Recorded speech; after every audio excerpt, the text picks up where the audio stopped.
Welcome to Phenomenon Radio, the show that covers thought-provoking breakthroughs in the fields of UAP UFOs to discover fascinating truths, first-hand accounts, and investigative insights into the expanding confluence of physical and mental exposure to this worldwide phenomenon.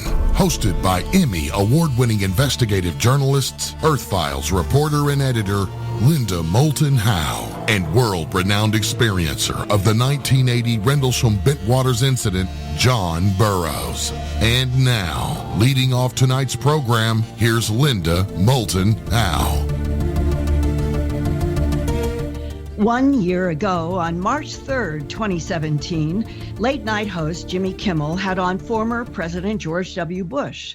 At the beginning of their interview, Jimmy Kimmel said, quote, "This is a question that I think is very important to me and very important to the country. When you were in office, did you go through the secret files of UFO documents?" George Bush: "Maybe." Jimmy Kimmel: "Well, because if I were president, that's the first thing I would hit." Bush: "Well, you know, that's funny. My daughters ask me the very same question." Kimmel: "Would you be allowed to tell your daughters what is in those UFO files?" Bush: "No." Jimmy Kimmel: "Are there really great secrets that you know that you can't share with people?" Bush: "Yeah, there are." Before and after the November 2016 presidential election, there has been a steady stream of rumors that various U.S. government and military factions want to open up the truth to the whole world, that we are not alone in this universe and never have been. Those efforts have included Tom DeLonge's To the Stars, linked to the New York Times and Washington Post front page articles on December 16th and 18th, 2017. And those were about jet fighter infrared gun camera videos of UFOs. One UFO investigator and author who has been trying to keep up with what is happening behind the scenes with many different players in the UFO Confirmation Challenge is Grant Cameron from Winnipeg, Manitoba, Canada. Grant is author or co-author of 9 books, including most recently in 2017, Managing Magic, the government's UFO disclosure plan. Grant Cameron also produces the excellent website presidentialufo.com, where he has documented behind the scenes and public struggles in the Clinton, Bush, Obama, and now Trump administrations to open up the truth that we are not alone. Grant also tries to keep track of public announcements from various political sources that seem to be indicating that in the new year of 2018, there could finally be the big headline we've all been waiting for, confirming other life forms in our universe.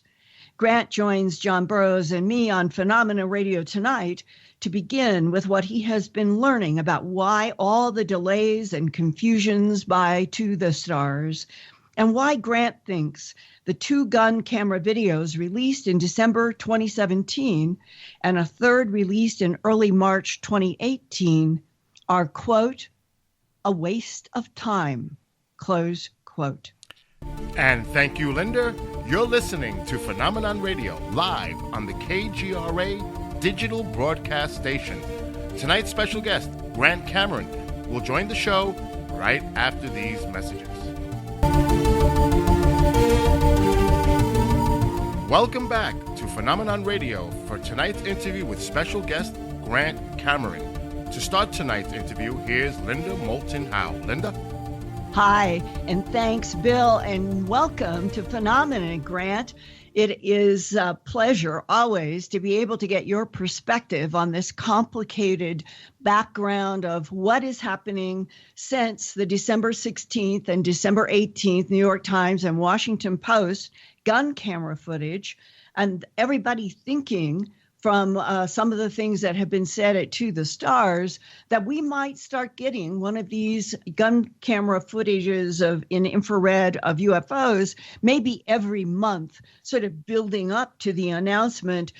Finally, the Pentagon is going to confirm that we're not alone and that UFOs are real and the whole nine yards. And now I get lots of emails of people who are confused about what has happened, and that the third video released in March did not seem to hold up with the same kind of attention of the public or the media as the first two. Can you start tonight with giving all of us in Phenomena Radio your perspective? Okay, what I've been doing is, as I've sort of explained, I have 100 people on a list, and that's how I started in 1975. When nobody would publish my manuscript, all I was concerned about is who knew what I had seen. I had 2 close-up sightings to start, was fascinated and figured somebody in the world had to know what was going on. So in terms of the To the Stars thing, I have like 100 people on the list. So I know like John Burroughs has had some, encounters and some involvement. And so I listen very carefully to what everybody says. And I figure these people have some insight. And so what I've been doing mostly since December is trying to keep up to the stuff that they're putting out and reviewing all the old interviews, which I find has been very helpful.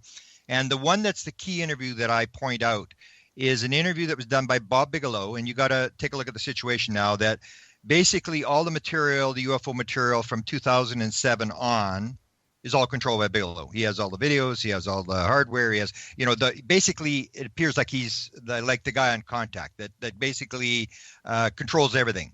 So I looked at an interview, and we've discussed this before, especially John and I have discussed this on the show before.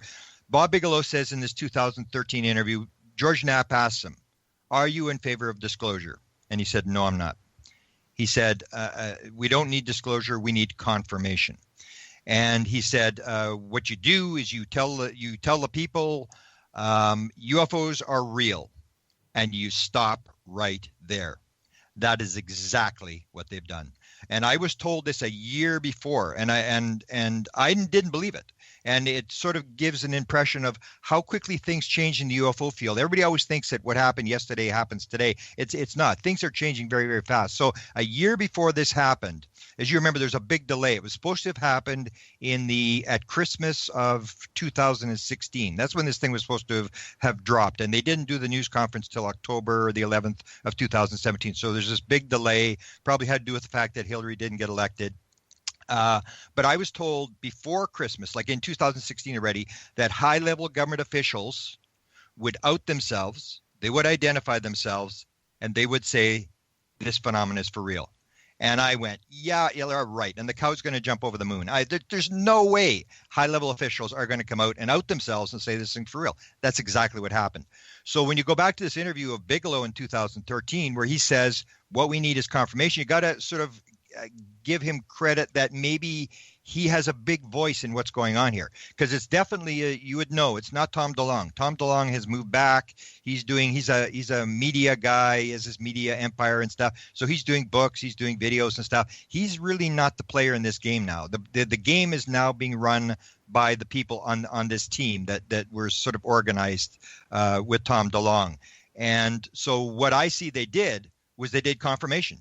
They basically came out and they said the phenomena is real.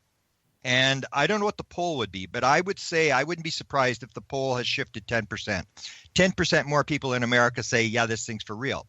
And if you take a look at some of the work I've done, like on the FOIA material, you get the New York Times, the Washington Post, and Politico all go the same day, which indicates this is absolutely coordinated. It was all planned.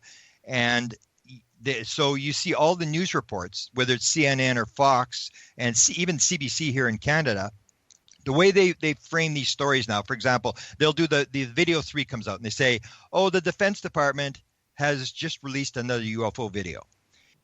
When this thing broke on December 16th, I had the guy who asked the question to Hillary Clinton, Damon Steer. I was in contact with him. I said, Damon, file an FOA right away. You're a reporter. This is a story, because he was asking me about it. I said, file an FOA. You don't have to pay.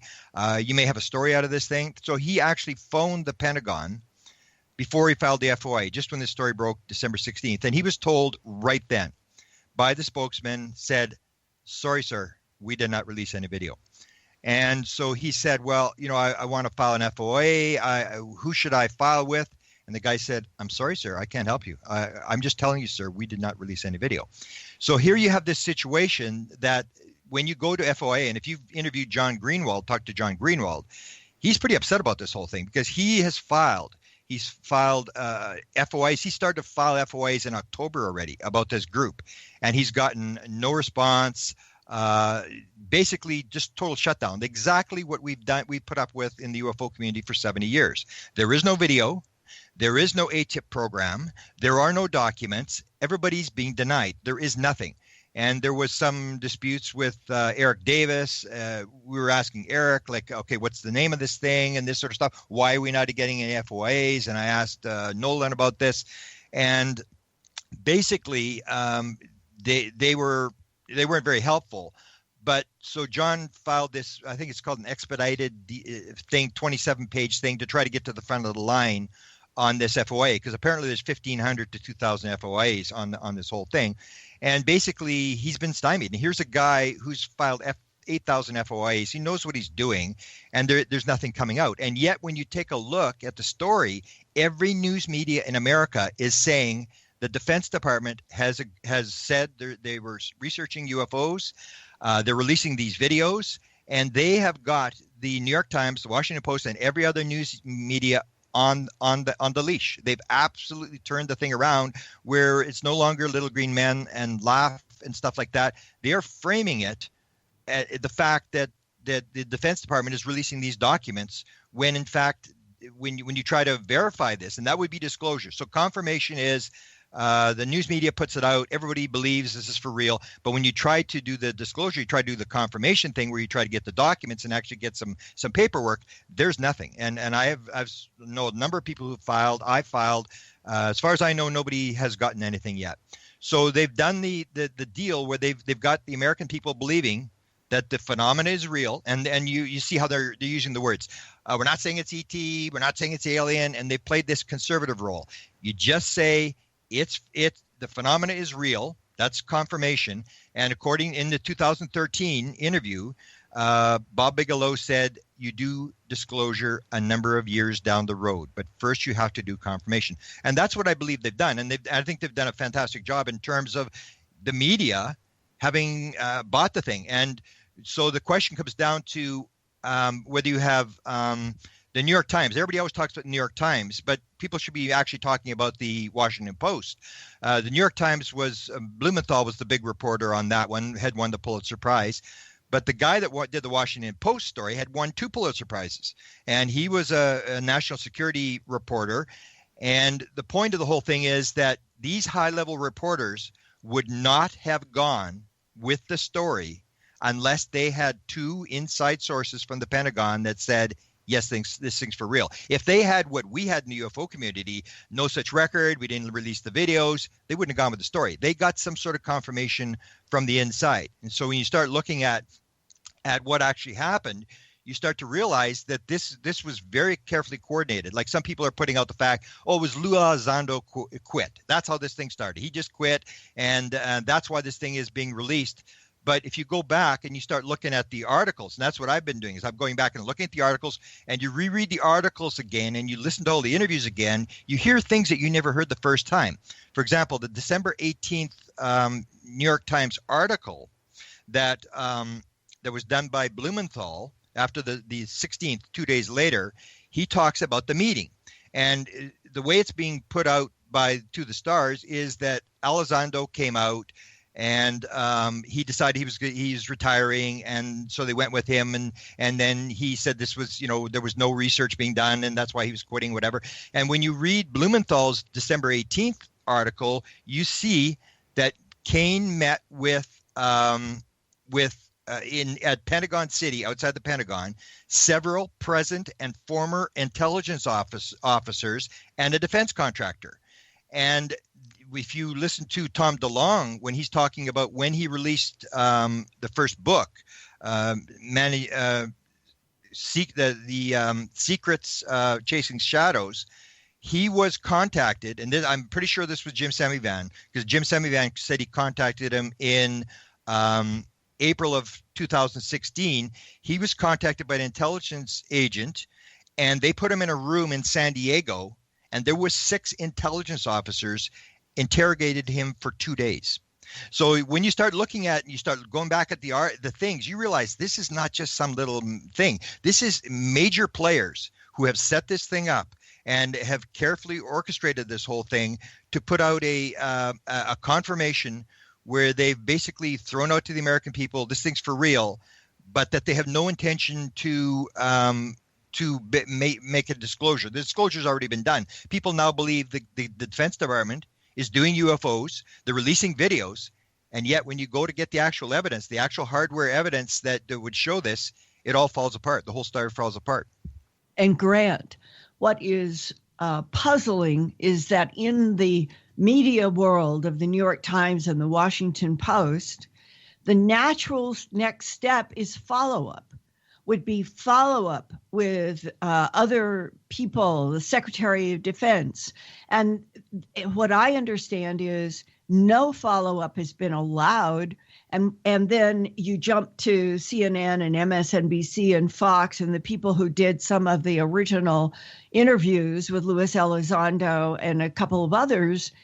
But they were exposed to what you, I, and others would say was a major crack in the policies of denial since World War II. And yet there is no public follow-up. Yeah. Leslie was on one show and she said, we're not going to drop the ball. She was asked, is there another article coming? And I did have an interview with Michael Lee Hill, who he claims his father is Eric Clapton. He's a musician now living in Florida and an experiencer. And he talks about being contacted by the New York Times related to Bigelow's involvement, who Bigelow was talking to, how many people Bigelow interviewed with his team of 46 people or whatever. So it indicated there was something, but whether that is they've been sort of pushed back to hold back, or because they did have the third one had the Washington Post. The third video had the thing with the Washington Post with the editorial piece by Mellon, and again Mellon. When you get to Mellon. I just heard the story, and I heard this just when it broke, that Ron Pandolfi said Mellon had been in the UFO thing since the 1980s, and I've just heard now he was friends with Ron Pandolfi for 25 years. So you start to see that these aren't just ordinary players, and that it's way more orchestrated than I thought it was, because that's the pitch they're making. Oh, it's not orchestrated. It was just Lou Elizondo. I think Hal Puthoff said, oh no, people have this idea that. Lou Elizondo was going to be sort of the guy that was going to take the heat. He was going to pretend he retired and he would go out there and stuff like that. And when you look at the record, that's what it looks like. I mean, it looks like all these people are retired. You have Lou Elizondo, and actually the meeting with Leslie Kean took place on October the 4th, which was before Lou Elizondo retired. So he was meeting with her. It's almost exactly, you see the parallels between your meeting with Richard Doty in April of 1983 and Leslie Kean. It's exactly the same thing. She sits down, and Lou Elizondo, no matter what anybody wants to say, is a counterintelligence agent with the Department of Defense, the same as Richard Doty. I mean, they may be doing different things or whatever, but everybody has him as an intelligence. He's a counterintelligence agent. Mm-hmm. And she sat down with him, and she was shown videos. She was shown documents, which we have not seen the documents. So she was given documents, and this is before he retired. And so he's an active agent with the government, with these other former intelligence officers and a defense contractor in the room. She's given this stuff. And the Washington Post guy, this Warwick guy, he also states that he was shown video and he saw audio, and he was also told that there are other programs. And that's where I say people should sometimes read the Washington Post article, because they state that this is not the only program, that their inside sources said there are other programs, CIA and other agencies, that the ATIP program was not the only program. So these reporters are being shown documents, and they're being shown videos. Now the videos we've seen, but the documents we haven't seen. We're trying to get documents. We can't get anything. And yet these inside people were shown this stuff. And it's almost like the sort of like a what do they call it? Embedded journalist thing. Like Rolling Stone was playing that. Tom DeLonge was working through Rolling Stone and reporters. And that's why the thing I'd always said, that I think what's happened now since December is that the UFO community has been fired. They really don't want the UFO community. They don't need the UFO community. They have done an end run around the UFO community. They have really no intention of trying to prove to us. And so I've had like a lot of small podcasters are saying to me, well, I want to get somebody from there. Why don't I have a spokesman? We want to do an interview with them. And at first I didn't understand it, but now I do understand it because, as you know, Melinda Leslie and I, and I was sort of involved in this. People don't know. I was sort of involved in this interview that was done with Jim Semivan. She did the actual thing. We knew it was happening and stuff. And it was he that sort of gave this away. What he said, what Jim Semivan told Melinda, and this is not on the tape. She thought it was on the tape. I said, no, this wasn't on the tape. We didn't put this on there. But what he said is, you remember the story with Lou Elizondo going to UFO Congress. So they said he had this medical procedure or whatever. And so then UFO Congress said, okay, well, we'll come and we'll film him. We got the questions from all the people. We'll come and film. And they said, well, no, you send us the questions and we'll interview him. And apparently Tom DeLonge was not even in the room when the interview took place. Now that's controlling the story. That's managing the magic, as I call it. You control. And so they do this interview. Now, what Jim Semivan told Melinda is the reason that Lou Elizondo did not go to UFO Congress was because he was told not to go. Now, I'm not going to say he does identify who the person was. It wasn't him. It was somebody else that told him not to go. And they made a very good reason for not doing it, because what he was told is, you're going to go to Congress and you're going to face all sorts of hardball questions from people who want to demand, when are you going to disclose this, that, whatever, all these hardball questions. And when you answer them, you're an intelligence agent. They're not going to believe you anyway. So why go in the room? And I know this from, I know some of the people, because I've been in this a long time. And I remember one particular person connected to the stars. And you may even know these examples too, where you'd go to UFO Congress and this one particular person would not go in the room. They will do interviews in the hallway.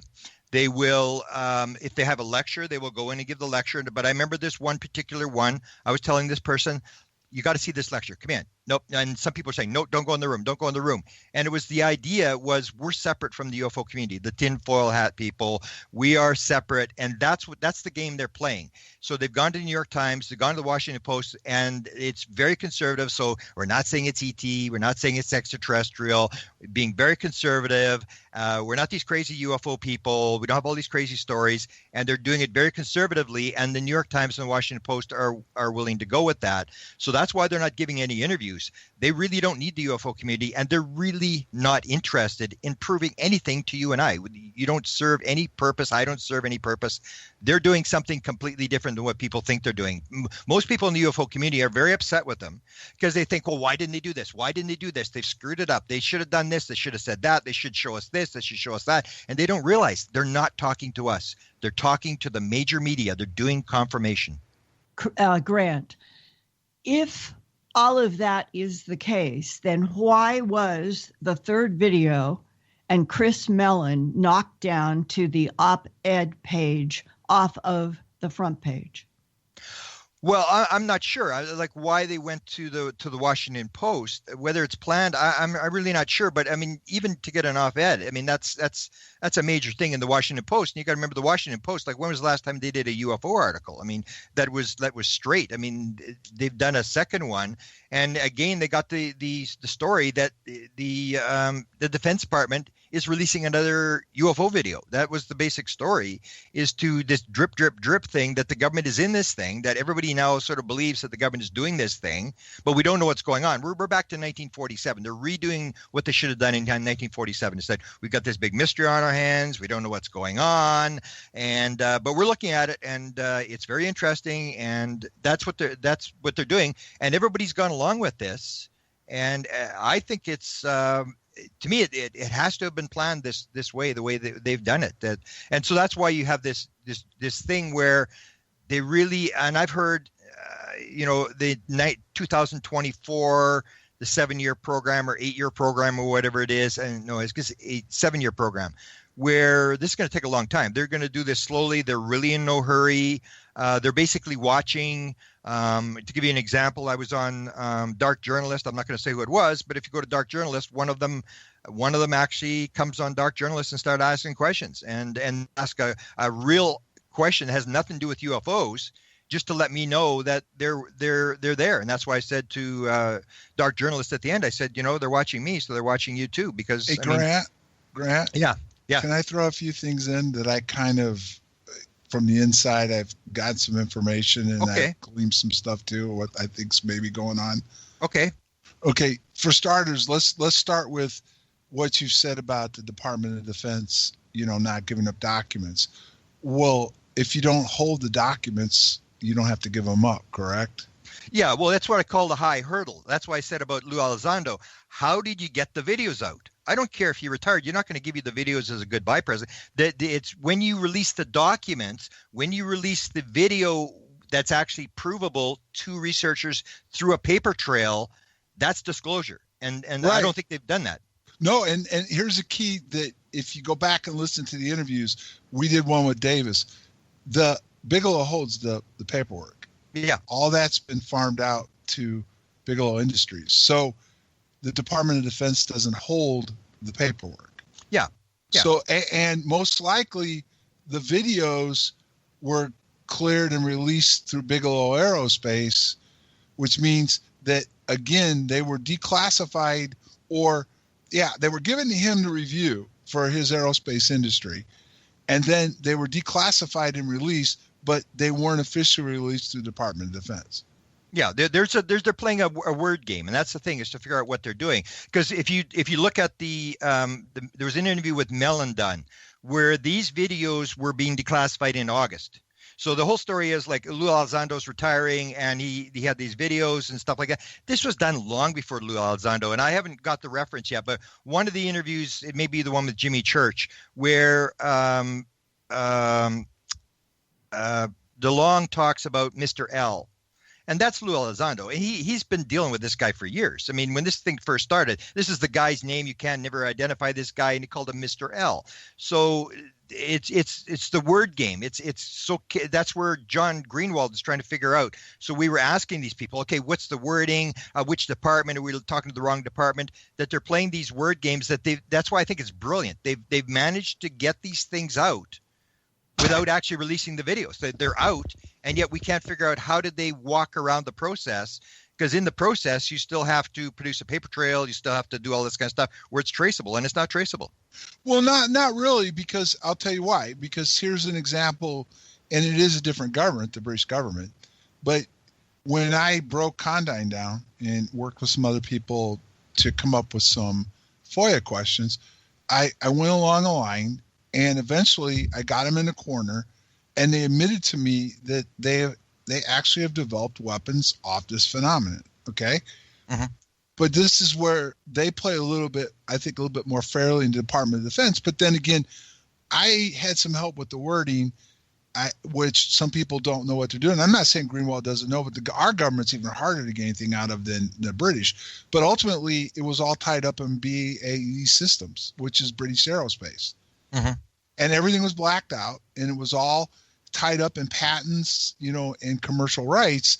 So therefore, they admitted they have a weapon. You really don't know what it is per se. You know a little bit, but it's all tied up, all blacked out. And at that point, they refused to comment any further on FOIA with me because they said Condign had to come out. But this is what they're doing with this right now. Now, what I could tell you, the 5 to 7 year thing is very interesting, because I was told the same thing from somebody inside. And they said it'll be 5 to 7 years, that they actually said confirmation's over. And we're just at the beginning phases of disclosure. Exactly. But they said hopefully it'll take longer than 7 years, because the reason being is it won't be, if disclosure has to take place, it won't be a good thing for the American or the people of the world, is what they basically said. What do you think that means, John? Well, you could go down all kinds of paths. Is it because they know 7 years from now something's going to happen from outer space? I don't know, but I will you were privy to that email too, Linda. Well, yeah, I will tell you that Ron Pandolfi says the same thing. Ron Pandolfi says a lot of people are going to be up. I can't remember the exact quote because I would have looked it up, but a lot of people are going to be very upset because disclosure is not what people think it's going to be when they actually find out what's going on. And the other thing is it could be a catastrophe that they remote viewed or knows coming. But the bottom line is, here's another little tidbit. What I was told, and in a roundabout way, was they need to get some of this technology public now, and they need to also be able to allow mainstream scientists that aren't inside the black world or both to get involved. So they need to do some of this now. So they're trying to force the hands of some people, is what I was also told. And Grant, why do you think that there is a race now between Elon Musk, Jeff Bezos of Amazon, Xi of China, and Putin of Russia to get to Mars? I don't know. I have not looked at that connection. So I really can't comment on that. If something is coming within the next 5 to 7 years, it may be that it is an existential race. That what they don't want anybody to know is what a physicist at the Naval Research Lab down in White Sands said to a man who came to see me: humans are like grasshoppers before the winter. And if there is something that they don't want the world to know anything about, could it be that that's why they feel that they're forced and they've got to open this up now, even if they're doing it in this trickle way? And my question about the op-ed is a serious one from a journalist, because the first two, the New York Times and the Washington Post, on the front pages above the fold, tied to the video. Now, the third release that came not that much later drops down to op-ed. Dropping down to op-ed, that's the way most of the world looks at it. The first two were taken so seriously. I talked with pilots who said, this is the first time that I have taken the UFO phenomenon seriously, because it was on the front page of the New York Times and the Washington Post, and I know that they wouldn't have been backing those videos if there hadn't been some military and Defense Department backing. Yeah, that's what I say, yeah. And yet the videos, that's why I say the videos are basically, they're UFO candy for the public. When you come down to it, that's why I say they're a waste of time, because, I mean, you can watch that video, any of the three, whichever one you think is the best, watch it for this next 70 years, and then I'll ask you the question, okay, what is it, where are they from, and what's their intention? You can't tell anything from a video. So in terms of making the people go ooh and ah and look at this and the Defense Department, yeah, this is for real and stuff, but in terms of giving you an answer, this really doesn't give you an answer. That's where I say you have to go. I always say you got to go to the experiencers, the people. Then that's why it's so important, the program that they're running with the experiencers, with the Nolan and Puthoff and Green. That's the important part of the thing, and that's the one that's not getting any attention. I did a lecture in Los Angeles, a couple lectures in Los Angeles, where I talk about that part of the program. That's the part of the program. But in terms of the documents, in fact, at one point when we were having this discussion with John Greenwald and Eric Davis said it's all top secret SCI, come back in 25 years. So, yeah. I mean, the idea that you're going to see anything in the documents, and most of those documents are just going to be, theoretical papers on propulsion systems and stuff like that. The metal, now I'm told today, Dan Smith told me today, and whether he's just making it up or whether he's got Ron is telling him, said that, there's this Tom DeLonge said on the interview with Rogan that they were actually going to bring this piece out, this 80-layer piece, and they were going to, the electron moves slower across the top of the piece and all this kind of stuff. And it, if you hit it with energy, it starts to float and all this kind of stuff. And they're telling me now, no, that's not going to happen. That even though he's saying.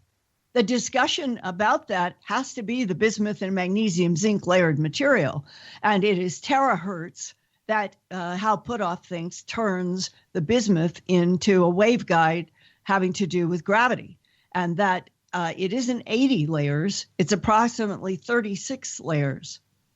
Yeah, well, Tom DeLonge used 80s. So you think the piece that you have, the arts parts piece, is the piece they've got control of? Well, I just know that it is one that, again, Hal had it twice. Hal is the one who suggested that we try a very, very high terahertz frequency. I'm now working with Jacques Vallée and others on it. And here's a very interesting point. Today in 2018, this is not off-the-shelf technology. To generate high terahertz frequencies, to do a test on the layered bismuth and magnesium zinc means a boutique creation of a machine. It's taking a long time to do this. So it may be that they have some other metal, but this is definitely the bismuth magnesium zinc came as a sheet. It covered the entire surface, the outer skin of a wedge-shaped craft. And Hal's hypothesis is that the bismuth acts as a gravitational waveguide if it can be exposed to certain high terahertz frequencies. Hey, Linda, I've got a question for you. And all of this I have reported at earthfiles.com. I'm not saying anything out of school. Right. I've got a question for you. Have they figured out where it came from?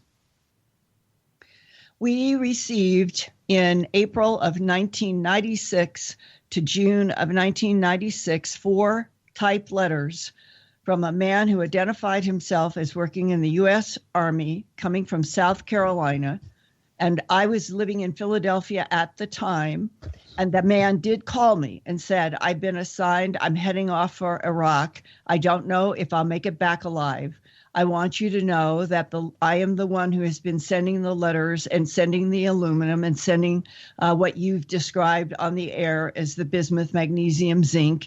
And he said, and I want you to know this is everything I've written in quotes is from my grandfather's diary. He was in a security team. He worked for 18 months. That it involved interacting with a non-human, and that his grandfather, and the word he uses in the typed letters is his grandfather appropriated, which I think is just a very nice, historically protective word for saying that his grandfather walked over to one of these wedge-shaped craft wherever he was in security and literally physically pulled the pieces off, or he had an engineering friend who gave him the pieces, whatever it is, that is the verb appropriated.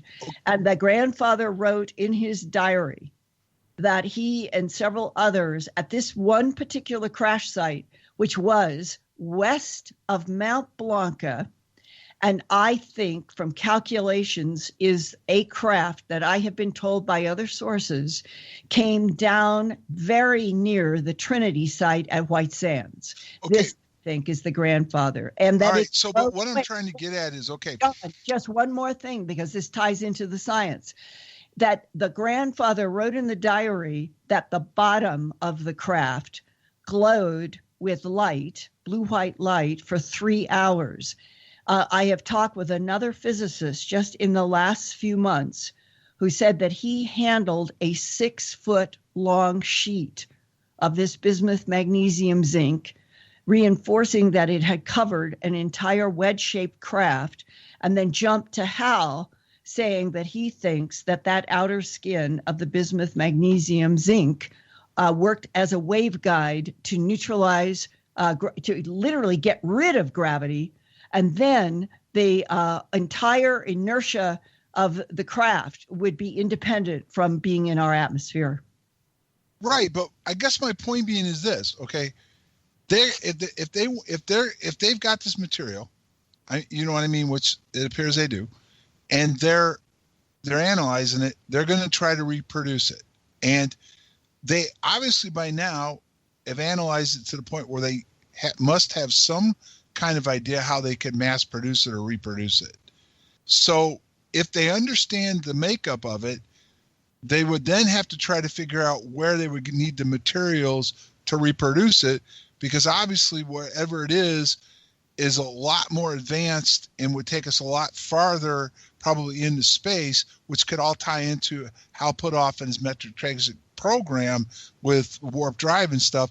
So could that be the reason why the race to Mars is that's where these minerals might be?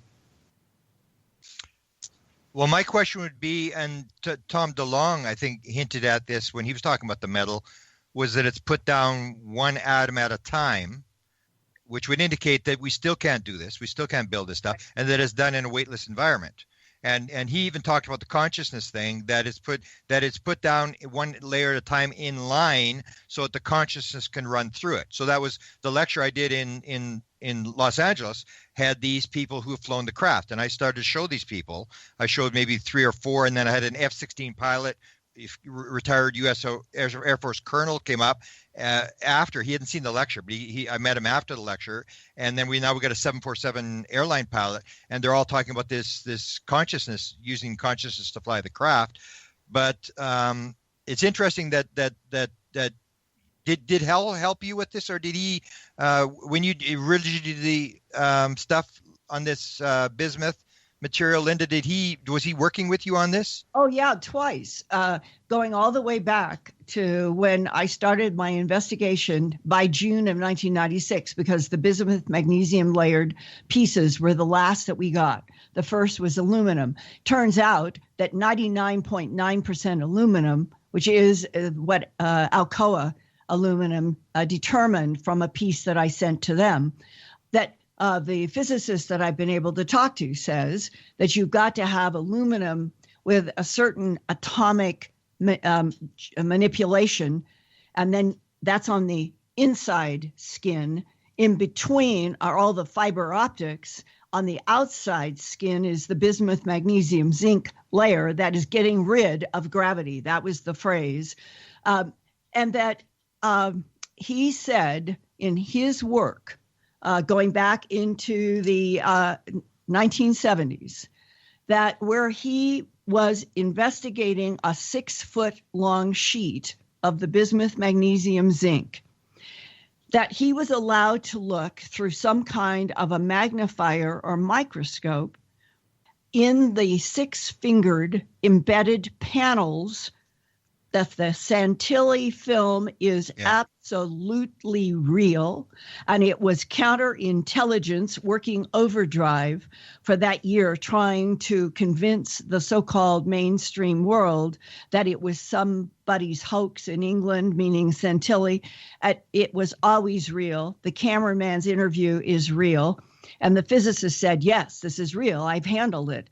And that in the 6-fingered embedded hands in the panel, with a microscope or a strong magnifier, that you can see fiber optic fibers coming out where the tips of the 6 fingers are in the 2 hands, and there's 2 of those imprints on 2 panels. And he said, and then he was shown a photograph, and where they had taken a microscopic view of the ends of the fingers, the 6 fingers on the hand of the 6-fingered being, and that there were fiber optics coming out of the ends of the fingers. And he said, I don't know whether we're dealing with 100% androids, hybrids, hybridized cyborgs. Robots don't count here, because a robot by definition is totally machinery and metallic, non-organic. And he said these were definitely organic beings with 6 fingers on each hand, 6 toes on each toe, that the photographs in the film that Santilli tried to show the world honestly and is in my book, Glimpses of Other Realities, Volume 2. I have frames and everything from that, because I always believed Santilli was telling the truth. And to learn that it was going back to Philip Corso. When I met Philip Corso in July of 1997 on the 50th anniversary, and we had a long meeting, he was telling me personally how he was in the Pentagon. He was in General Trudeau's office, who had been appointed head of Army Research and Development by General Eisenhower, who became president, and the president appointed General Trudeau. And that Trudeau and Corso had known each other during the war in the Italian campaign, and they trusted each other. Eisenhower, Trudeau, and Corso trusted each other. And Corso said that General Trudeau, on the first or second meeting up at in the floor, he was in the Pentagon, said, "I want you to come." And he had 2 or 3 big file cabinets. And they opened one, and he pulled out, and Colonel Corso said, when he pulled it out, I thought it looked like horsehair. How many of Stanton Friedman's interviews with people who were alive back in the 60s and 70s and who talked about what they had seen in and around Roswell, there were several people who said that they had seen what looked like horsehair on the crashed vehicles. And I think there was a woman who said that she saw horsehair that looked like it had light coming from the end. Well, the physicist today says that in between the bismuth, magnesium, zinc outer skin and the aluminum that has atomic manipulation with a very specific reason on the inside, has all this fiber optics in between these skins. And the physicist says that's why the fiber optics were coming up through the panels, and that were somehow coming out of the fingertips of what, I don't know what else you would say, cyborgs or androids. Interesting. Hey, Grant, I got something I'm curious about, okay? Bigelow's building these hotels, they called them at first, right? The space hotels? Yeah, right. Yeah. But they're inflatables. Yeah. Okay, here's my thought. Okay, Bigelow Aerospace, they're working on payload and lifting. Okay, what you said caught my attention. They have to build this material in a weightless environment, right? Yeah. Okay, now, you can't also, from what I understand, if you were to build a ship, the ship can't go back and forth through an atmosphere, right? Okay. Okay. The moon, no atmosphere. They want to put a place up on the moon. Those inflatables would be very easy to lift, put on payloads and take into the moon. You could put them around the moon, okay? Yeah. You could build these ships on the moon because it's a weightless environment. But on top of it, the people wouldn't have to live on the moon. They could live up around the moon in these inflatables. Mm-hmm. Okay.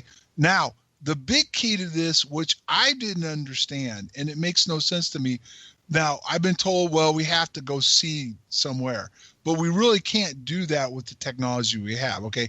So if this particular mineral or whatever they need is on Mars, it would make sense why all these countries are racing to get to Mars, to get to the moon, because in fact, what you'd want to do is be able to get to Mars, get these minerals, and then reproduce them on the moon. And But would other countries have the technology that the U.S. have in terms of understanding what's actually going on? I would see maybe not, but if they know it's coming, think about what Trump said about putting military in space. Yeah.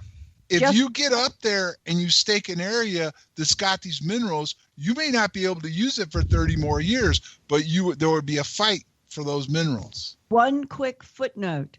They are going to have their bases inside of lava tubes on both Mars and the moon. Inside of the lava tubes is where they'll put the blow-up buildings. I'm not sure what they're doing, Linda, but it just makes sense now why we're pushing to Mars and the moon. And I would assume Mars would have to have some, because didn't Musk come out and say early on they were going to mine up there on Mars? They have all kinds of lists and projected goals, which have included that they would have to do some kind of terraforming. And it was in a terraforming discussion that Elon Musk, about a year or 2 years ago, said, well, we could warm up the planet fast if we unleashed an atomic nuclear explosion over one of the poles. And everybody laughed and thought it was a big joke. It's part of his strange humor that he knows that they have a big terraforming job before they can use the surface of Mars. And that's why they will plan to be based in the big, strong underground lava tubes. And the blow-up buildings from Bigelow Aerospace will be perfect to put in there. Okay. Yeah. So this really, some of this may not have a lot to do with are we alone or not. It's, for whatever reason, there's a race to get into deep space. And that's why they don't really care that much about the people in ufology, because that's not their ultimate goal, to really disclose if we're alone or not, but to get the technology and get us into deep space. And that could be very well why the 5 to 7 year mark could be a boundary point where we have to be out there for whatever reason, but they're hoping it could take even longer. Yeah, the way I see it is that they've done the sort of the confirmation with the sort of the message that this thing's for real. And I think somebody mentioned, maybe John, you mentioned at the beginning, is you have to move the technology. They probably have the technology in the black world, but you can't release it. So you have to somehow find a way to get that technology without violating security into industry. And that's maybe what they're doing, is leaking this stuff into industry in an acclimatization to move it across, almost like Corso said. This was part of the job, is to move it into private industry and to give it to American And the other industry. practical problem is there's a lot of these guys that don't want to deal with UFO stuff. Yeah, exactly. So if they could get it more technology based, that would open it up to people, the physicists. Plus, eventually, even though we kind of spend money any way we want, but you're going to have to start explaining why and what we're doing on the moon and Mars. Do you know what I mean? Yeah. And they've got two companies with the same initials, BA British Aerospace, BA Bigelow Aerospace. They're both involved deeply in this. Well, not that, but Skunk Works and Boeing are also, besides what Putoff's group is working on, as far as, this warp drive, or this metric sensor being able to use, this technology like a warp drive to go into deep space. They're all working on it now. These are not like conspiracy articles. These are mainstream articles talking about how everybody's racing to develop warp drive. Yeah. And now when you've got a confirmation that, this is for real and the government's working on it, you're going to get a lot of people that never would have worked on it in private industry who will say, okay, let's take a look at this. So it's sort of like that idea that they're shifting the mentality rather than actually doing something really concrete. They're just slowly, and that may be why it's being done slow. And I think that in terms of what I think they're doing, I think they've done sort of a brilliant job, that because it was always a thing, like when they actually do it, is it all going to, you spill the milk, is it all going to come, unglued, and the stock market crashes and all these things happen? I mean, absolutely nothing happened. And they basically said, yes, the government is researching UFOs and it's for real. And nothing happened. There was no reaction from the public whatsoever. Well, because they based on technology, not about a threat. And Grant and John, we're coming up to a break, but leading to pick it up after on the other side is this whole question of some kind of possible existential threat that could be putting some sort of a timeline pressure on getting to Mars, getting to the moon, and maybe someplace else. And what I'm wondering, Grant, to think about during the break is, if we have people, Gary Nolan and Hal Puthoff and Kit Green and others, who are working with people in the human abduction syndrome or experiencers, is one of the questions that they would want to try to see what the various experiences have been, is how many of the people that are abductees have been shown the three-dimensional holograms or images or vivid dreams that involve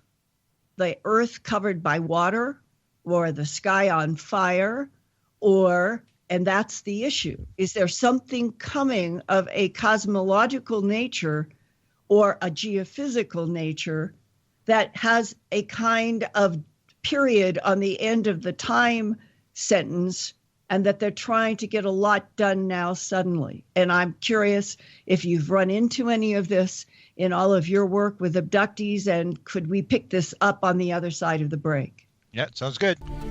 Thank you, Linda, John, and Grant. This 50-minute uninterrupted segment of Phenomenon Radio is brought to you by OnlineVibes.com, your personal connection to mind, body, spirit, committed to connecting you with healing modalities that can manifest a true and healthy change in your life. Visit the website at OnlineVibes.com. That's vibes with a Z. Tonight's special guest, Grant Cameron, will be right back with Linda and John right after these messages. Welcome back to Phenomenon Radio Live on the KGRA Digital Broadcasting Station. Before we begin hour 2 of our interview with tonight's special guest, Grant Cameron, it's time for the news brought to you by earthfiles.com. Here's Linda Moulton Howe. Linda? Hey, thanks. All organic creatures on Earth, including humans, must have 6 elements in order to have life.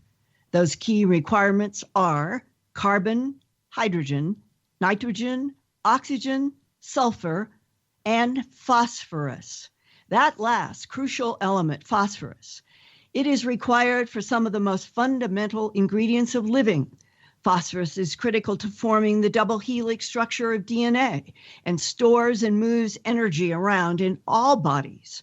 As important as phosphorus is to the creation and survival of living creatures, new research has discovered that phosphorus is so rare in the universe that if our solar system had not been close to a supernova a few billion years ago, there might never have been any carbon-based life on Earth. That revelation was reported in early April 2018 at the European Week of Astronomy and Space Science meeting in Liverpool, England. There, astronomers from Cardiff University presented their recent study about how much phosphorus is spread through the cosmos. Phosphorus is only formed in supernovas, when stars explode. To their great surprise, the scientists found there is not much phosphorus in our universe. The evidence comes from observations of 2 supernova, what are called remnants, Cassiopeia A and the famous Crab Nebula.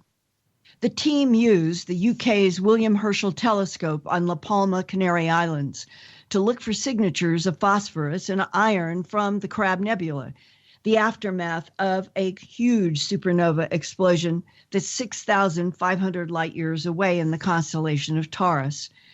A previous study had searched for phosphorus from Cassiopeia A, which is 11,000 light years away. The comparison showed much less phosphorus from the Crab Nebula compared to Cassiopeia A, which came as a surprise, and neither had much phosphorus. Astronomer Jane Greaves, PhD at the University of Cardiff, said, quote, "The route to carrying phosphorus into newborn planets looks rather precarious. We already think that only a few phosphorus-bearing minerals that came to the Earth, probably in meteorites, were reactive enough to get involved in making proto-biomolecules. If phosphorus is sourced from supernovas and then travels across space in meteoritic rocks, I'm wondering if a young planet could find itself lacking in reactive phosphorus because of where it was born. It would need a supernova somewhere nearby in order to have enough phosphorus for life. If planets are not close to supernovas at the beginning of solar systems, there might not be any way for life, at least as we know life, to emerge and evolve. This is Linda Moulton Howe. Please stay tuned to Earth Files news updates on KGRA Radio and visit every day my science, environment, and real X-Files news website, earthfiles.com, for more on breaking stories about our universe, this solar system, and the planet we live on. Thank you, Linda. And that's the news brought to you by earthfiles.com. And now back to the interview. Here's Linda Moulton Howe. Linda? Thank you. And before the break, Grant, I was posing this question about whether or not in the program of looking for abductees and interviewing experiencers by the group of Gary Nolan and Hal, and that those people that are also in tandem with the To the Stars effort. Hal Puthoff was on the stage back in October 11th when they did that live stream. And if they are interested in interviewing people who are in the abduction syndrome, the experiencers, do you think, from your own experience with abductees, that one of the big questions is, are the three-dimensional holographic images of various geophysical and cosmic dramas, fire in the sky, water on the earth, comets and meteorites coming through the solar system, could they be an anticipation of an existential event in our future, perhaps our near future, or are they tests, psychological tests of the humans? What do you think? Well, I think Free has the stats. They've got the 4,000 experiencers. I think the figure is 39% or something like that have been shown these visions. And before, everybody thought for sure they were talking about some sort of disaster thing. A lot of people are now sort of thinking maybe it, as you pointed out, maybe it's just a psychological thing to test people's fear. But some of them I know, the one, I think it's Tina Marie, who runs the network in Las Vegas, had described 1 billion people. And I asked her, was it fire or water? She said it looked like water, a disaster, and 1 billion people dead. And the message she was given, this is what it might take for you people to get the message. So, I mean, that is definitely, people have this thing. And there was one point, Ron Pandolfi had made a statement, and Dan Smith put it out. He's been blogging for 20 years about this stuff. And at one point, he talked about this 90% die-off. So during one of the go-to meetings that Aaliyah Pandolfi was holding, I asked the question. I said, did Ron talk about a 90% die-off? Or I think that's the word he used. And of course, Dan jumped in and started, well, I don't really know if that's really what Ron was. And then Aaliyah had said, well, why should animals be the only ones that have to die off or something like that? So they really didn't answer the question, but he has brought that up at one point in the past. Now, whether he was joking about it or whatever. So that if they see something in the future, I think it's, rather than an invasion scenario, I think it's more this environmental thing. Maybe they have some sort of idea that, we can't sustain what we're doing now or something like that. But definitely, and you do know that Tom DeLonge tried to get the files, or not to get the files, but he tried to employ all the people at Free as their abduction wing or research wing or something, and that there was this conversation between Ray Hernandez and the neurologist Bob Davis and Tom DeLonge, and they said, it's a nonprofit and the files stay here. But he did, and because we did know that except for Chris Bledsoe, Tom DeLonge has no interest whatsoever in experiencers, none, absolutely zero. The only reason that he dealt with Chris Bledsoe is because Jim Semivan, who's an experiencer, said, you take Chris's story, you take it to Hollywood and you make it happen. And that may be an important part of the whole To the Stars thing, is that the vast majority of these people are experiencers. Jim Semivan's an experiencer. Gary Nolan is an experiencer. And according to Jack Sarfati, who, Jack Sarfati was somewhat connected, but not really. He had this phone call as a 13-year-old boy from a flying saucer, computer on a flying saucer, and he claimed that Hal Puthoff had told him at one point that he had a similar sort of experience when he was young. So that's what you got to remember, is that a lot of these people that are in this thing are in it not because it's a government job, or they're just fascinated because they themselves may be experiencers. Right. And have you ever had anybody in the experiencer category or the investigators talk about encountering in the abduction syndrome the idea or the question, or that they've even been presented images or holograms having to do with Noah's flood? And that, absolutely. Sure. Okay, that Noah's flood is actually a geophysical cycle on the earth and is not mythology. Go, whatever you've heard, I'd love to know. Yeah, well, this is particularly this one with Tina Marie, when she talked about these billion people dead.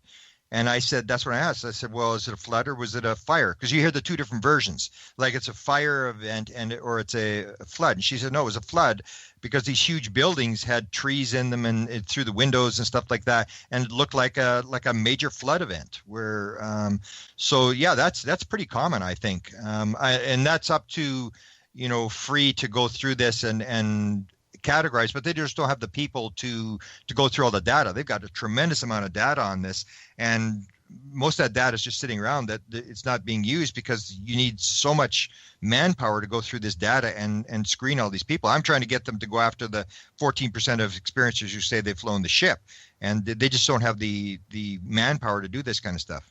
Last year, I had a discussion with somebody who is a scientist, and he said that it was his understanding that the Noah's flood of history was not mythology, that it is a real event on this planet related to something in the Milky Way galaxy as a galactic energy system, and that he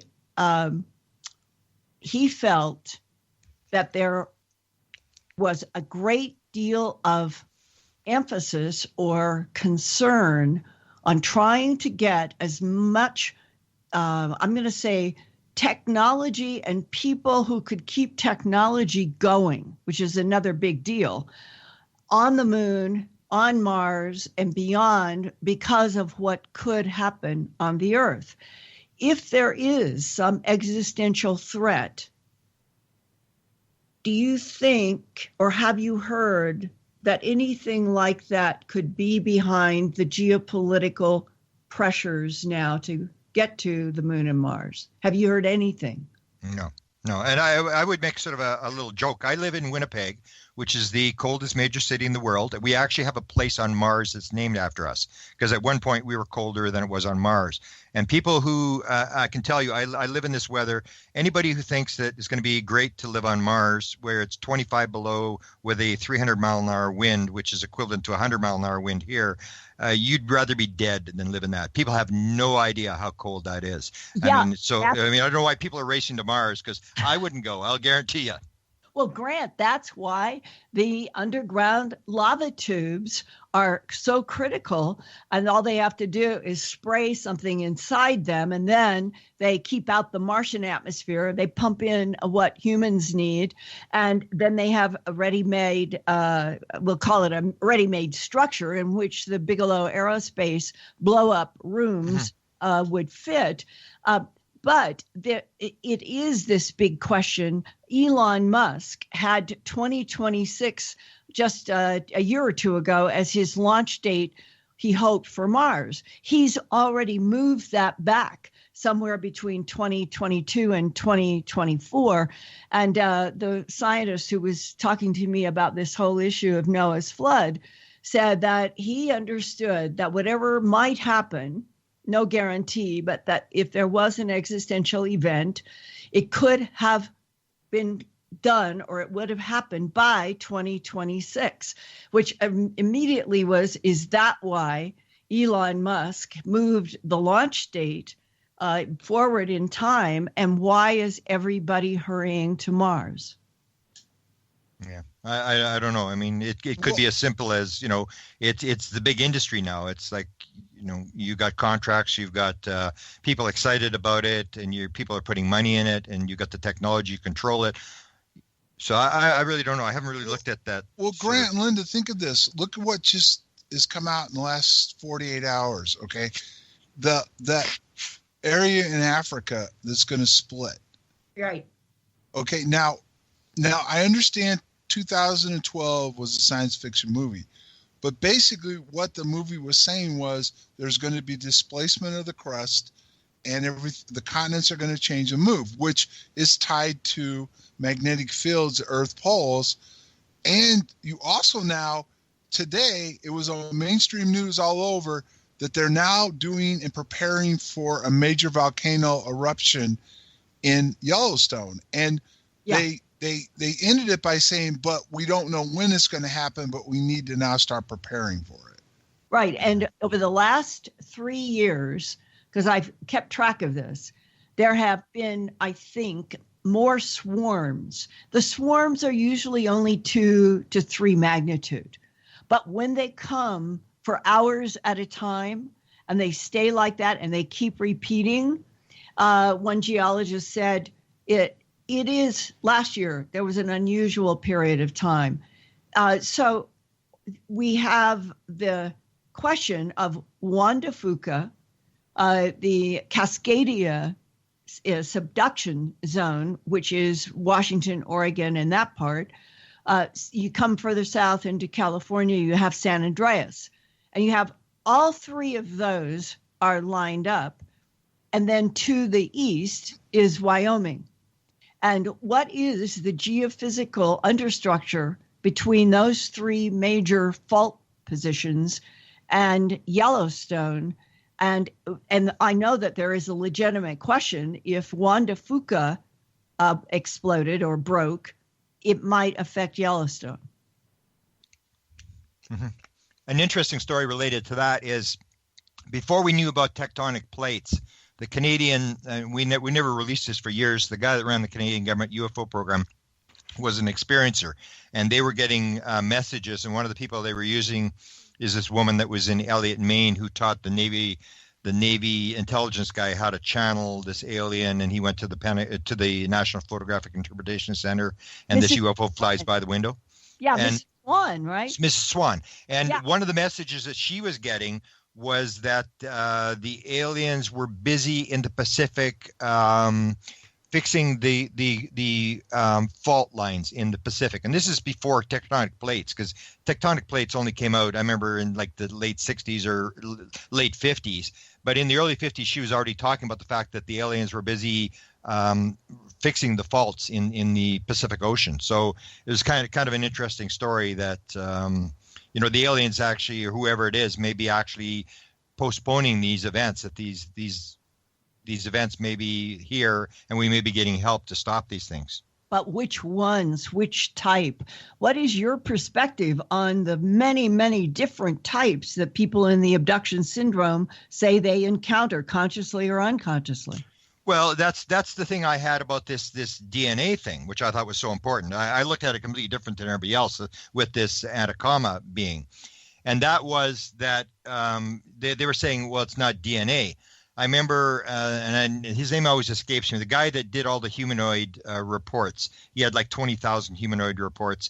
And I asked him at one point, I said, well, how many actual different types of beings? Because you'd have a lot of grays, a lot of reptilians and stuff. And he said, I really haven't counted, but it's probably 1,000. So you have 1,000 different races, at least, that are here, all different, types of structures. So when that Atacama thing came up, what I was interested in is they said, no, this isn't alien, it's human. And my question to them was, well, how do you know it's alien? What do you know what alien DNA looks like? I mean, if you take the random theory of evolution, there should be no DNA. This is a random event. I mean, this is some guy, for 4 billion years throwing dice in a room, and all these mutations taking place, and you get the human being, and as it was stated, this idea about it's like a windstorm going through a junkyard and you find a 747 completely built in there after that. It's just absolutely totally impossible. And yet they'll say, okay, human beings are here, so these genetic mutations take place. And the thing that interested me about the Atacama thing was the whole thing about DNA of aliens. Aliens should not exist. They should not look like us. And that was one of the points where everybody went into the panspermia argument, like Carl Sagan and people like this, is what's the chances that somebody else was throwing dice for 4 billion years in another room and you came up with exactly the same type of beings with the same DNA. And so what I would say the important thing about this is if there is DNA and all these different beings are here, then DNA is a pattern. The universe works on patterns. It doesn't work through random mutations. And it would be just like we have gravity on that side of the universe. You have planets over there, you have stars, you have galaxies, and you have DNA, and it's following a pattern.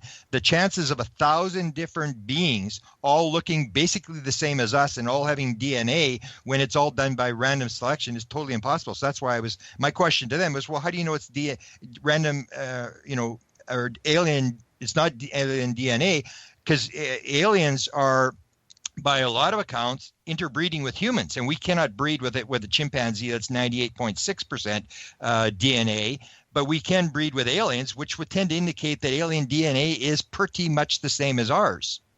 All right, and 2 Nobel Prize winners came up with the same concept, panspermia. First was 1903, Gustav Arrhenius, and he had won the Nobel Prize that year in chemistry. And he wrote an article about the fact that he came to the conclusion that life on this planet had to have been seeded because there was only one DNA molecule. And then in 1973, 70 years later, it was Francis Crick. He shared the Nobel Prize for discovering the double helix formation of the molecule of DNA, but he had a discussion with Leslie Orgel, the biochemist in San Diego, and they both agreed that it did not make any sense to them, another Nobel Prize winner, that there would be the same DNA molecule and no other on a planet that was 8,000 miles in diameter and 25,000 miles around, and that trying to use the idea that it was a random evolution and a development out of the oceans of the Earth doesn't make any sense. And they wrote this brilliant paper called Panspermia, and it was published in Icarus in 1973, laying out all of their arguments as a biochemist and as a biologist and chemist about why the double helix DNA on this planet had to have been seeded from something else. Yeah, but you still, when you start looking at that, that's sort of like the last refuge. They have no choice but to go with panspermia, because he basically said it was like a miracle. This was totally impossible, and that's why he went with that, because that's the only explanation you have, is that it had come from someplace else, because it could not randomly have done here, because there's all these chicken egg things. Like, what comes first, the chicken or the egg? You know, it's the idea that, you know, you have the RNA and the DNA, and one needs the other, and you have these interdependent things that are evolving at the same time. There's all these other problems, and even at that, DNA has to have formed somewhere.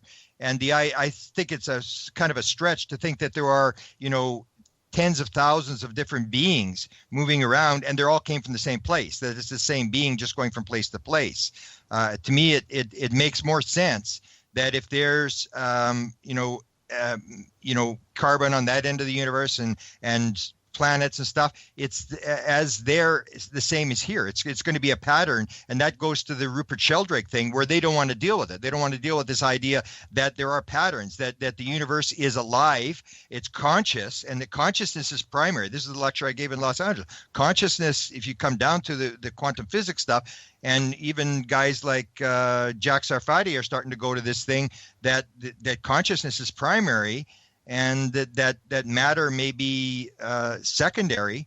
And so you have this whole thing that it's the universe is alive, it's learning, and that everything is working through patterns rather than random accidents. Morphogenic fields, and that when Bohm, the David Bohm? Order book, David Bohm, when he had that brilliant sentence in his book that said, all mass is frozen light, that the photon itself is the basic structure of this cosmos, and that the whole issue of traveling at the speed of light, time ends, and mass is infinite, is one of the big keys to this whole relationship between the matter world that is really like a surface to the reality, which is light. Yeah. And the UFO community is leading it there. Like, we used to be like totally crazy people, but now the more you look at the UFO world, the more it seems to be going down this quantum, weirdness thing, that we're getting a lot of verifications from modern science that the people are describing what they're describing, and that this kind of stuff is possible. You would never have believed 100 years ago that any of this stuff was possible. We're being every day more and more validation from the world of science that the weird stuff of UFOs and psychic phenomena and all that stuff may be very much for real. And John, could you jump in here with your thoughts about R.A.F. Bentwater's Woodbridge being related to some kind of technology experiment that the UK and the US were doing in England that may have provoked something from another dimension or another timeline or something unknown? Well, I think we're due our last break coming up, but I can kind of set the table that there's been more than enough research done now that there's no doubt that in the area where our incident took place, there's a phenomenon there, that there was an interest in the phenomena. Andrew Pike wrote a book about how he was down there studying the phenomena, and that we had technology that we were developing and working on there.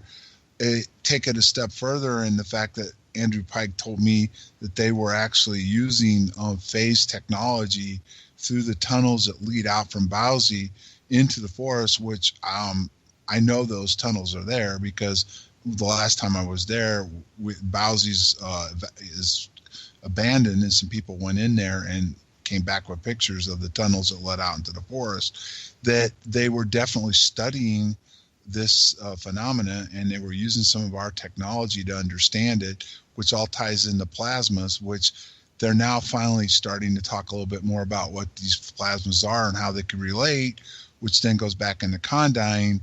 And that Condyne report itself talked about these plasmas and the phenomenon and how there was a race to weaponize it. So we could talk about it after the break, because I believe we're due our last break. Correct, Bill? Yes, we are. So we will be right back for the final segment of tonight's program on your contact for alternative talk radio on the planet, KGRA radio.com. Welcome back to the final segment of Phenomenon Radio with tonight's special guest, Grant Cameron. Here's Linda Moulton Howe. Linda? Hey, thanks. And John, before the break, in talking about what kind of experimentation the UK and the US were doing in that Rendlesham Forest area, and you were at Bodsey, and I know that there was a project called Cobra Mist. We've talked about it in Phenomena Radio in the past with Chuck DeCaro. Can you talk about that a little bit? Because it goes to the heart of our doing technology and research and ending up with a completely different unknown that I know was investigated by Stanford University. Well, Cobra Mist was over the Horizon Radar, which the Russians' equivalent was Woodpecker, Project Woodpecker.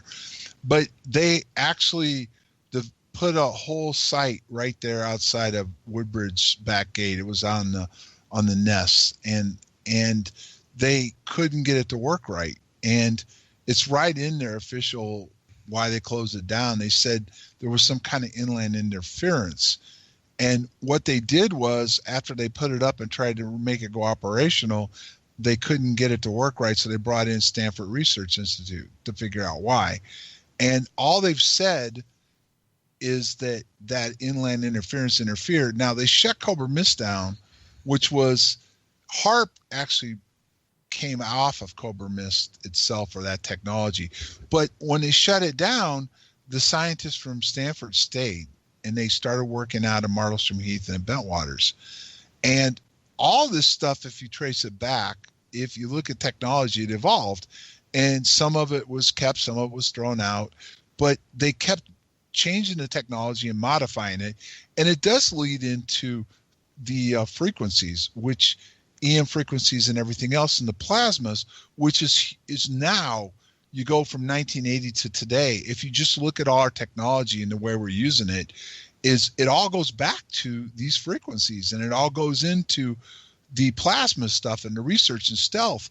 And then you also, Grant, you talked about consciousness. They just came out and said we now have computers that can read minds. Mm-hmm. They have the ability now, it just came out, where you can actually have these headphones and you can think, and Google will come up with what you want. And what most people don't, because they don't talk about it a lot, but this isn't classified, the F-35 is being flown by telepathy. Mm-hmm. The helmet is the key. And the F-35 project, that's why it's so expensive, because the plane and the pilot interact.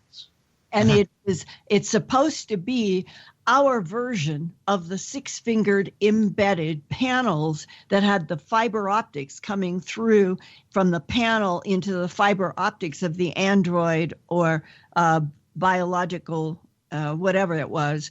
And that we are now doing it through a helmet. They were doing it with their hands embedded in panels that were hooked to the entire craft by fiber optics, so that they were flying the whole craft with their mind. And not only that, but they said within 3 to 5 years, we should have the ability to have a helmet that we can communicate telepathically wise to each other, so there'll be no longer any frequencies going over the net. Never mind the quantum stuff that they're developing. The Chinese have, at least we haven't talked much about what we have between the quantum satellites and the quantum computers and everything. And a lot of what's held us back is just the computer part of it and the energy part, which ties into the stars, because 0-point energy is the key to all this. And are all politicians and bureaucrats going to have to go live on another planet? Because that's all they do is deceive. Yeah, that may be one of the big things about the cover-up that they don't want out, is, you can no longer lie, you can no longer sneak up on anybody. That's why I always had this thing about how do you win a war if everybody knows what everybody else is thinking? How do you sneak up on somebody? How do you, because it's all by deception. Right. Well, that's plasma technology and what they're developing with lasers and everything else. And it's like, for example, one of the things that was uncovered by somebody in the UK that was doing research, he actually was a guest on the show one time, that they had what Halt described as that blue light in the sky and a beam coming down. Well, they actually had it, and they were testing it at the time in that area. It's called targeting plasma. And what they did was they used this and they put it up in the sky to target satellites. And they would use lasers to control the plasma. And it ties into everything to do with stealth technology, radars, and everything else. So all this technology came from somewhere. And I can't say whether we just developed it or we got help, or like Eric Davis said in an interview that we were visited, he didn't say how long ago, and there was technology left behind and we're uncovering it. But that they're not being honest. Whatever they've uncovered, whatever they've come up with, whether it's the technology itself, they're going to tear it apart. They're going to analyze it. Sure. They're going to try to figure out how to build it. They're going to look at this natural phenomenon that's out there. And it's not just in the Rendlesham area. It's there. There's other spots in the world which people have tried to say, well, maybe there's openings, like Stargate or whatever areas, and stuff comes in and out. But it's all there, but it's not that nuts and bolts alien, the aliens are here, they're going to eat us or kill us. Do you know what I mean? Mm-hmm. Yeah. Yeah. That's sort of the conclusion I've sort of come to, maybe only since December, is that they may have a lot of this stuff already figured out. And the move is to move it to from the black world into industry, almost like, because the pattern was set in World War II, and people don't realize this. How many things were invented in World War II by using this compartmentalized thing? You have, and the prime one is the GPS. That was military, and then they moved it into the private industry. And so that's what I think, is that they may already have all this stuff sort of figured out in the black world, but you have to somehow figure a way to move it into the white world so that industry and the people can benefit by this thing. And it would make the assumption that there are some people there that are not necessarily bad guys, but are just trying to figure out how to move this stuff without violating security clearances.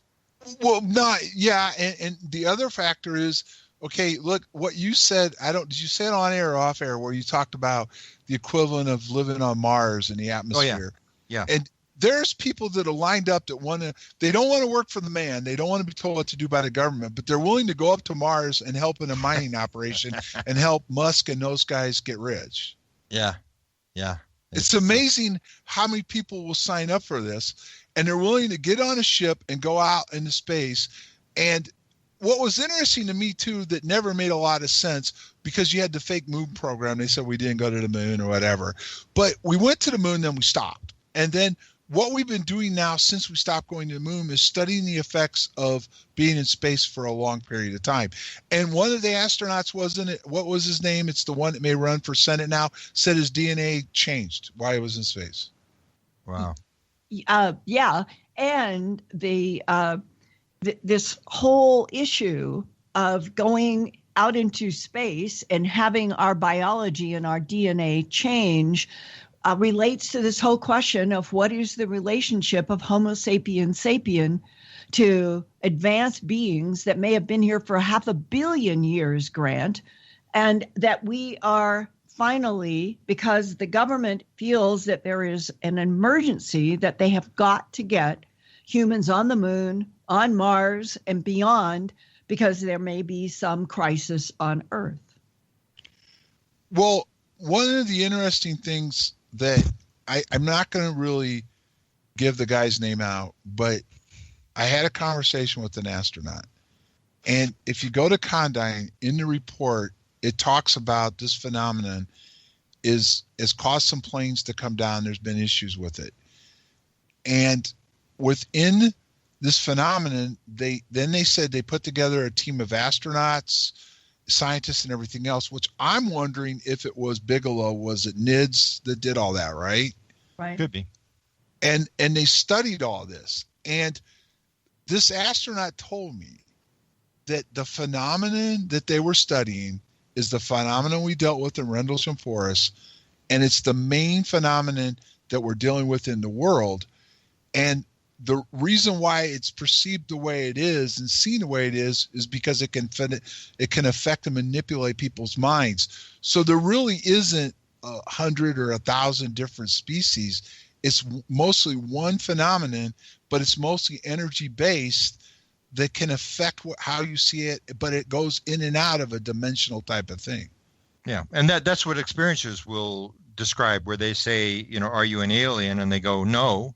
And it's like the whole thing with screen imaging, where, are you really seeing what you think you're seeing, or can they actually just sort of appear as whatever they want to appear based upon your preconceived notions of how things work?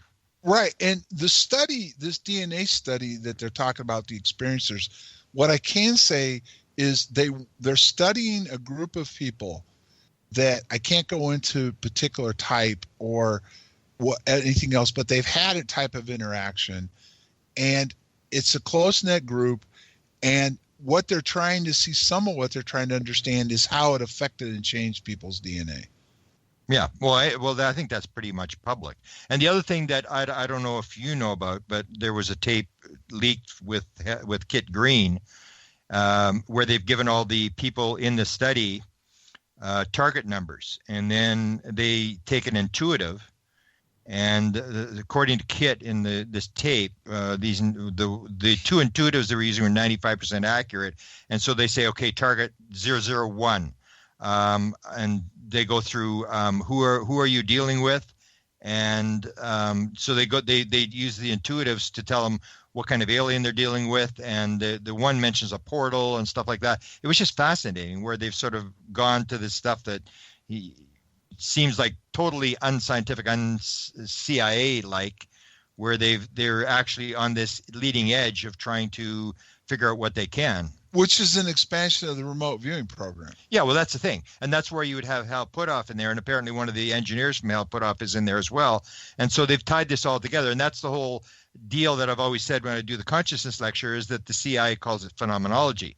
And that's, you get Ron Pandolfi, he's this UFO guy, but he's the guy that shut down the parapsychology program, moved into the black world to the NSA, and then it's all the same thing. It's this phenomena that they've realized, it's near-death experiences. 37% have had near-death experiences, and the psychic phenomena, and the ghosts, and the shadow people, and the telepathy, and all this kind of stuff. It's all the same thing. You're dealing with a phenomena that may be not quite alien. It may be just some part of the universe that we don't understand, past the physical universe that we think is the only thing that is here. Well, it's this phenomenology. Let me throw out a couple of things on the board for you guys. One, it was William Mills Tompkins, who had worked for the Navy in World War II, that Bob Wood introduced by publishing a book. And I did a 5-hour recorded interview with him. He's now passed, but this was about 3 or 4 years ago. I was able to interview him.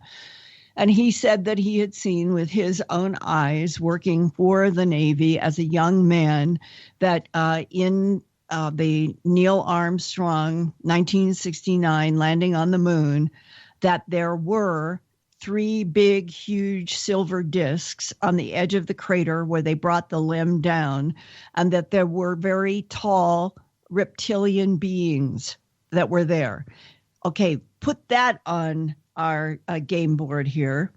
Tall reptilians waiting on the moon, and that's why the limb shifted its position right at the last second with that 6 or 7 second delay to NASA.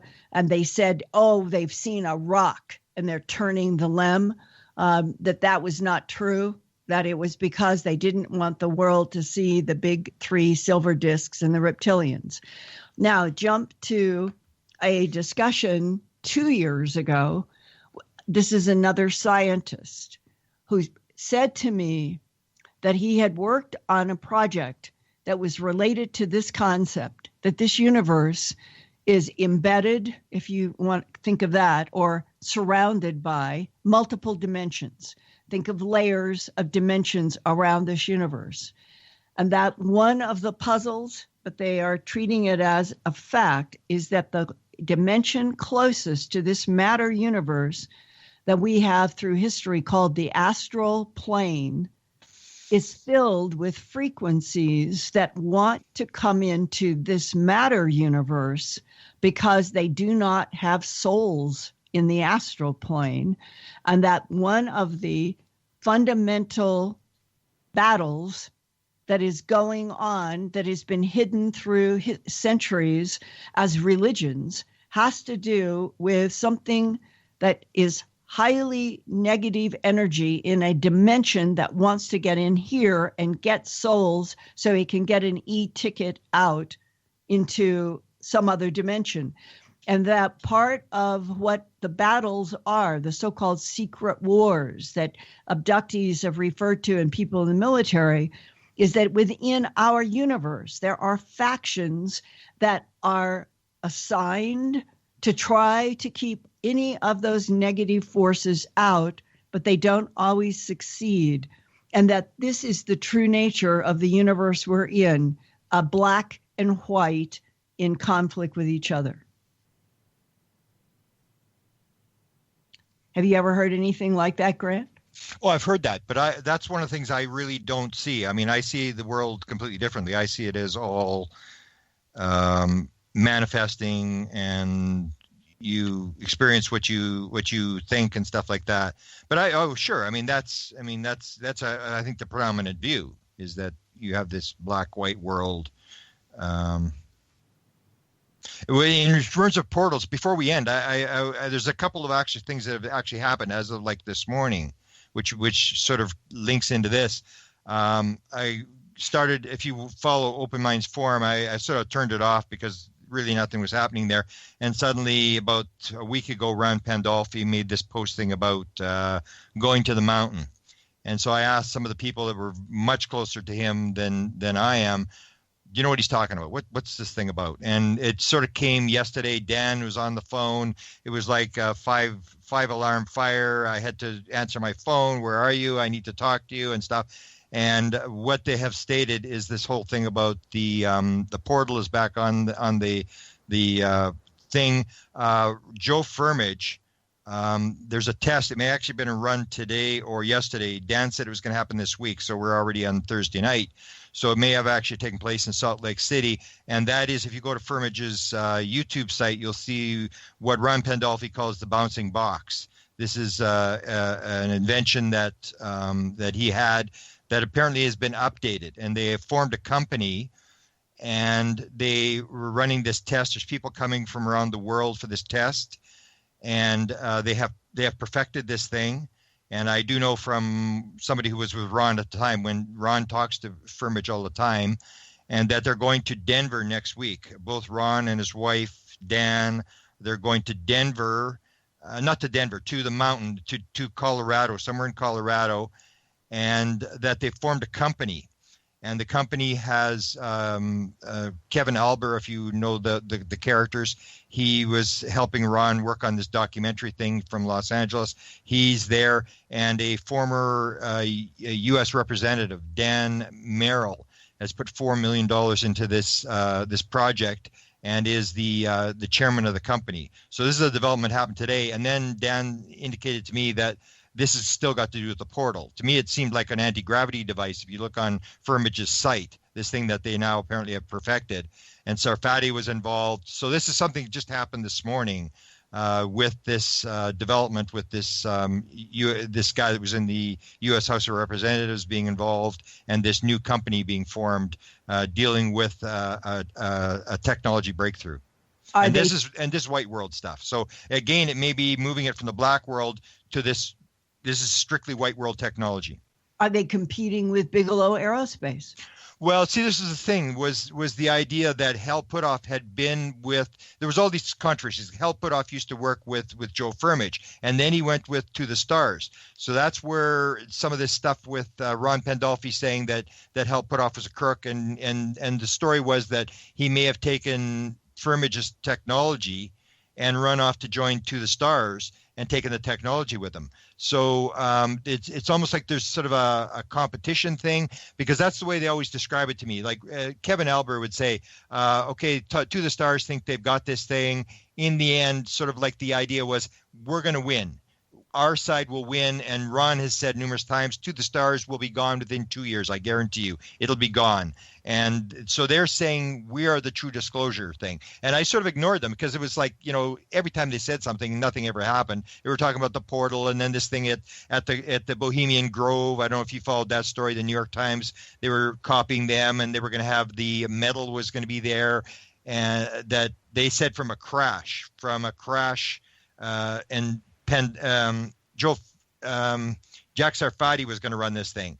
And there was all these things about people being invited, and the woman from Psychology Today told she couldn't come, and women who weren't allowed on the site, and they had to be off at 9 o'clock at night and all this sort of stuff. There's supposed to be this meeting, and that all fell apart. So then I just sort of gave up. That they were going to talk about technology. But now this thing apparently is a go, that this company has been formed, and I was just told this today. So we'll see what develops out of this. Well, can I add something to that, Grant? Yeah. Here's what I think they're trying to do, and this is where it really goes out onto fringes of reality. But Jacobson's book, they introduced it. Now you said Kit Green has opened up another portion of Pandora's box. I think they want to do is they're trying the antenna effect. The certain people have the ability to attract whatever this is, right? Yeah. And there are certain stress points or areas of the world that I believe like, for example, Skinwalker Ranch is an area. They were doing stuff. George Knapp was put out there in a chair, and they were working on an MRI machine and trying to activate, not necessarily George, but on other people, where they could activate this antenna and they can draw this phenomenon in. Yeah. And I think they're trying to find out or have found out that there are people with these abilities that not only can attract but communicate with whatever this is. And that's the next step on these certain stress points and areas. Yeah, that's because they had the remote viewers as well. Like they had, what I heard, they had, the DNA of like McMonagle and Uri Geller and Swan and all these people, and it was this thing that they had the same pattern as the experiencers. And that's why they watched Chris Bledsoe so high. I mean, Chris Bledsoe actually just sent me some photographs. This is only a couple days ago, around the tree again, with this sort of it's like a fog, but very clearly defined type stuff going around this tree, this sort of misty stuff going around the tree. And Jim Semivan apparently was with him when he took these photographs. So this is the thing. You get these people who are antenna people, because that's what I asked Chris Bledsoe, because he was part of this program too. I said, Chris, did they ever use the word antenna with you? And he paused and he said, yeah, they used the word. And that's the whole idea, that people are able to tap into whatever this is, this phenomena or this part of consciousness, and they're very interested in these people, and so they should be, because that's why I say experiencers are the important people, because they are able to actually tap into the intelligence behind this phenomena, and they will actually tell you, unlike the government, they will actually tell you what's going on. They will not cover it up. And Grant, aren't the antenna hybrids? This is a very big subject, and I would like to just lay out one sentence said to me about 2 years ago by that one scientist that I had referenced. He told me that the current estimate from inside the government was that 30% of the current Homo sapiens sapien looking population, 30% were ET human hybrids, and that there was some government question about whether or not this was the slow rolling replacement, like Homo sapiens sapien replaced Neanderthalensis, that replaced a previous one, and Denisovans, and all of these different models, that we are in a slow rolling evolution of hybrids that are replacing Homo sapiens sapien. Yeah, that's why this experiencer program, unlike the metal and the videos and the reports, is the important thing to watch, because that's the questions that they're going to answer. Well, here's something to throw out on the table, guys, since I've kind of been involved in this program. What if the hybridization doesn't happen until you have the interaction? And then once you have the interaction, then you then go ahead and have children which are modified. What if it's not the fact that they're here is like the way some people want to believe, but it's actually the interaction with the phenomena? Because as that one astronaut who had a twin brother who was an astronaut, his DNA changed when he was in space for a year. That's how they could tell. And they're trying to figure out, is it from before, or is it the interaction itself, the change? And it's only the bloodline, certain bloodlines that attract this phenomenon, and there are DNA changes then. Grant, just briefly, Leo Sprinkle had at least one or two dramatic cases. He was director of counseling and testing at the University of Wyoming, and he was in the trenches with people in the abduction syndrome way long before Bud Hopkins. And Leo had a huge data case load himself, and he said that I heard the audio tape on one where the human remembers vividly under hypnosis being someplace in another consciousness and even in some other form, and then is in an argument with something saying, it is now your time, you must be back and be born. And that this hunter argued and was screaming at the top of his lungs in the audio tape. I've heard it. No, I don't want to go back. And the being says, but you must. And he was being born in a hospital in Washington State. And that then, if any of these cases of the arguments and the knowledge before what we'll call birth here, then it means that beads are being put on a necklace that are connected to things that are incomprehensible to us, and that human life is only a bead on a long string. Yeah, and that's another critical thing that I always look at is if you assume it's one life, then you have one scenario. But if you have multiple lives, then everything changes. You have to look at everything completely differently. I just did the music book came out. One of the ones I have is a band out of St. Catharines, Alberta, outside of Toronto, that the entire band gets abducted, and that the musician who tells the story about being, he looked like the vantage point of being on the moon with a being, and the being is talking him into the fact he's got to go, and he said, no, I don't want to go down there, and this sort of argument ensues about going down, and of course he ended up being here. Yeah, exactly. And if that's true, then the whole big question of what is this current model, Homo sapien sapien Cro-Magnon, what are we really? Yeah. Oh yeah. But you only, that's where the Kit Green, that's why I say the most valuable part of the program is the stuff that's being done by Help Put Off Kit Green and Gary Nolan, that thing with the experiences. That's where the answers are. The rest of it is would lead, and unfortunately we're out of time. It would lead to figuring out exactly this phenomenon, how it manipulates and how it uses the energy fields and everything else. I would agree. And especially if down the road, if they haven't already, let's just say they want to find the right people that can communicate. Yeah, exactly. Yeah. And Grant, let's have you back in a couple of months, and let's pick this up, because the way things are changing and evolving so rapidly, I think we are leaving on this program right at the heart of what is so important, and we all need to learn a lot more about. Thank you for being with us tonight. Okay, and next time we'll talk about I've got some new documents from a presidential eyes only study that links into Tom DeLonge. So we'll talk about that next time. Great. For Linda Moulton Howe, John Burroughs, and Grant Cameron, thanks for listening to Phenomenon Radio. Now stay tuned for 3 hours of Fade to Black with Jimmy Church, here on the station that brings you the very best in paranormal talk radio topics on the planet, KGRAradio.com. Good night, everybody.